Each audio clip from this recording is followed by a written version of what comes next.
Okay, are you ready to study today? Apakah kalian siap untuk belajar hari ini? Siap ya? Okay, you can open your book on page 169 in chapter 13, bab 13, Maling Pundak. In this chapter, we will learn about narrative text. Nah, di bab ini kita akan mempelajari tentang narrative text. Nah, apa itu narrative text?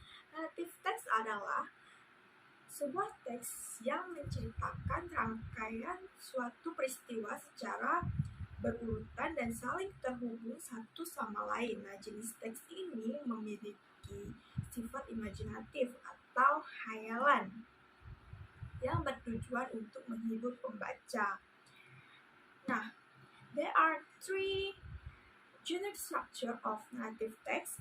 Ada tiga struktur dari narrative text. Yang pertama yaitu orientasi atau orientation, and the second is complication atau komplikasi, and the last is resolution atau resolusi. On orientation ya atau orientasi ini merupakan bagian pengenalan pada narrative text. Nah, bagian ini memuat latar waktu, latar tempat, dan juga pengenalan penokohan pada cerita tersebut. Kemudian, and the second is complication atau komplikasi. Nah, ini merupakan struktur narrative text yang memuat konflik ataupun masalah pada sebuah cerita. Kemudian yang terakhir adalah resolution atau resolusi. Resolusi merupakan bagian dari teks naratif yang memuat pemecahan masalah konflik yang terjadi di bagian komplikasi. Kemudian ciri-ciri naratif teks yang pertama menggunakan kata ganti seperti she, he, it, kemudian they atau nama orang. Yang kedua menggunakan tenses yaitu past tense dan juga past continuous tense. Nah, past tense kita sudah mempelajari apa itu past tense ya. Past tense itu merupakan kata kerja kedua yang menyatakan peristiwa yang terjadi di masa lampau. Kemudian juga past continuous tense, peristiwa yang terjadi di masa lampau dan berkelanjutan ya di masa lampau. Kemudian ada jenis-jenis narrative text. Yang pertama itu ada folklore atau cerita rakyat. Nah, cerita rakyat merupakan cerita turun-temurun dari masyarakat ataupun leluhur hingga menjadi sebuah tradisi baik lisan maupun tulisan. Contoh dari cerita rakyat yaitu Bawang Merah Mau Putih atau cerita Timun Mas dan Maling Pundak. Kemudian yang kedua fable atau fabel. Nah, fabel ini merupakan cerita tentang binatang yang seakan-akan berperilaku seperti manusia. Salah contohnya itu kisah si kancil dan buaya. Yang ketiga, mitos. Nah, mitos ini bercerita tentang dewa-dewa atau pahlawan yang mana memiliki cerita asal-usul alam semesta atau sebuah imajinasi yang mana sebuah cerita itu memiliki kekuatan tentang dewa-dewa yang memiliki kekuatan ajaib ya. Kemudian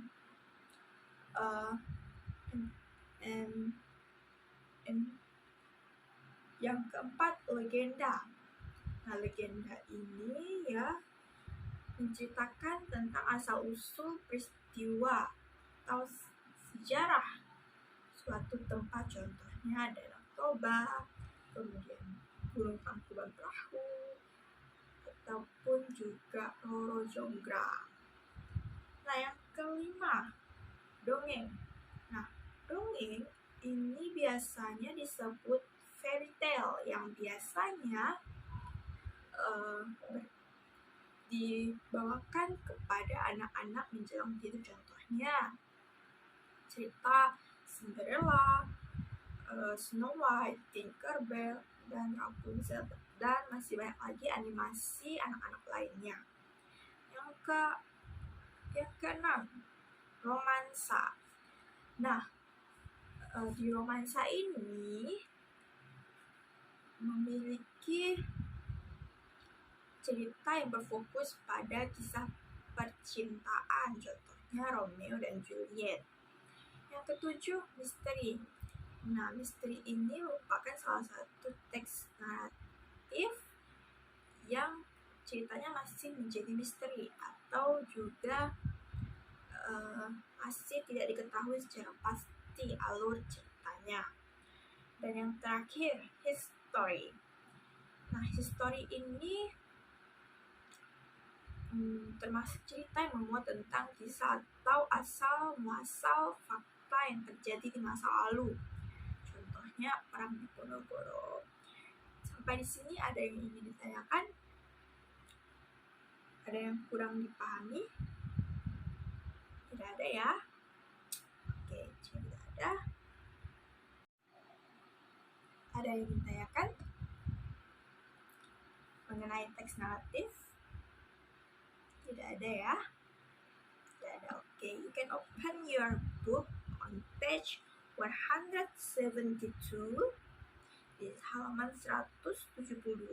Nah, kalian membaca sebuah teks ya di reading section ini. Read the following text and then answer the following question. Nah, di situ kalian baca teks naratif ya mengenai cerita The Legend of Malin Kundang, dan setelah itu menjawab pertanyaan terkait pemahaman pada cerita Malin Kundang.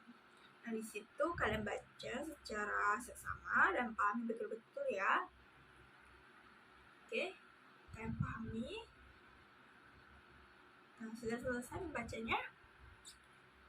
Oke, sudah ya. Baiklah, kerjakan soalnya. Ini ada 10 soal. Ibu beri waktu 40 menit untuk mengerjakan.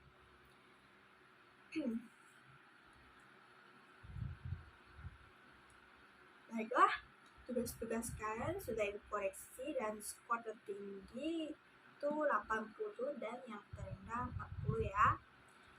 Nah, setelah dibaikan ya hasilnya, Ibu harap ini menjadi bahan evaluasi buat kalian untuk lebih memahami cerita, alur cerita, dan juga grammar kalian ya. Oke, Ibu rasa cukup sampai di sini. I think enough for today. Cukup sampai di sini penjelasan mengenai naratif teks. Jangan lupa belajar lagi ya di rumah mengenai teks naratif. Dan thank you for today. See you next time.